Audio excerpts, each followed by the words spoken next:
شباب رجعنا لكم في مقطع جديد من قناة على سيف جيمر 77. قبل ما نبلش المقطع لايك واشترك في القناة وفعل زر الجرس. وقبل ما نبلش المقطع، كيفكم شباب؟ شو اخباركم؟ اليوم جبت لكم شيء جديد، كيف تصنع آلة زمنية. الآلة الزمنية بتحتاج الى كومنت بلوك. ارجع على الفيديو السابق، راح تشوف كيف راح تجيب الكومنت بلوك للجوال، بزبط على اي صدر. والآلة الزمنية راح نبلش، خليكم مع الشرح.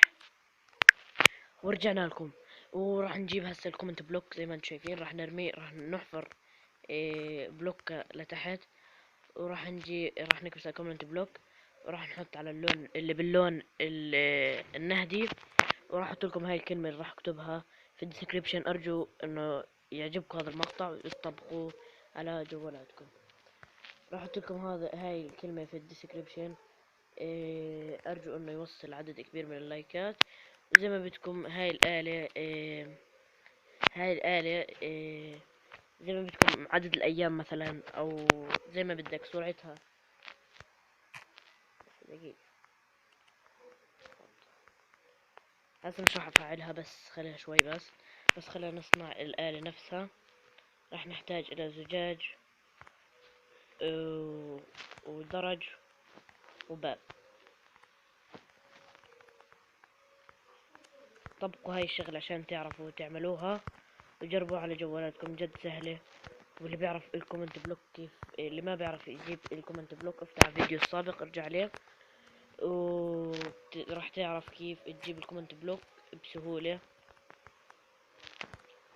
ارجو انه ينال اعجابكم. اذا جاب هذا عدد لايكات كبير، يعني مثلا راح انزل لكم كيف تلون الدرع اللي بدك اياه. جد رائع. جربت كيف تغير كيف تغير لون هذا اللي بدك اياه، اي لون طبعا اللي ببالك.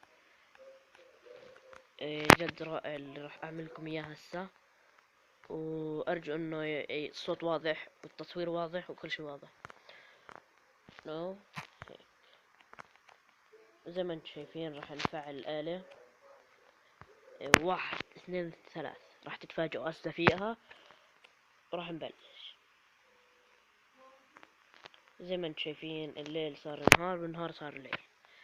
وارجو انه ينال اعجابكم. وزي ما بدكم حدا مثلا تحطوا اكثر من 100 او 200 او 300، زي ما بدكم، حسب اللي بدكم اياه. وانا بديش اطول عليكم، وارجو انه ينال اعجابكم. بس خلينا شوي.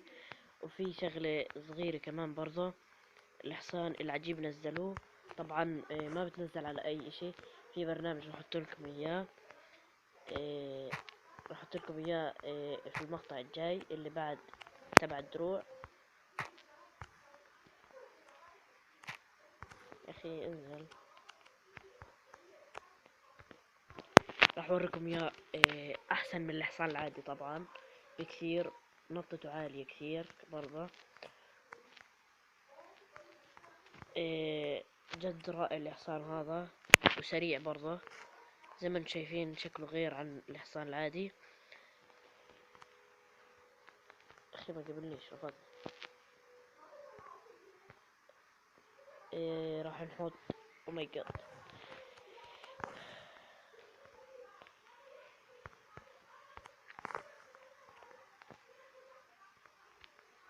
زي ما انتم شايفين هسه راح اوريكم كيف سرعته، وجد رائع.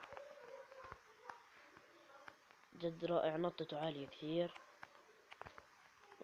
دمه كبير.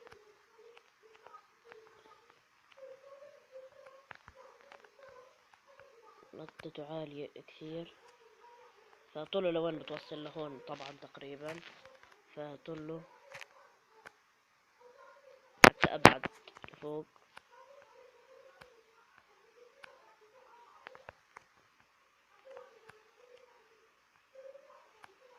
الحصان جد رائع. راح احط لكم في الفيديو الجاي بعد تبع الدروع، يمكن بكره يا بعد بكره انزل لكم الفيديو كيف تلون الدروع. البرنامج راح بعد الفيديو تبع الدروع راح انزل لكم اياه. كيف تجيب البرنامج وكيف تحمله وكيف تستعمله وكيف تجيب الحصان. وكيف تحط الصورة تبعتك فوق. هو هذا كله في هذا البرنامج واحد. فهتقدر تحط دبابة او اي اشي من البرنامج نفسه. بس ما عليك الا تركب الماب تبعه، المواد طبعا. وارجو انه ما طولتش عليكم كثير. وهذه هي الآلة الزمنية الرائعة. وسلام، ارجو انه ينال اعجابكم. سلام.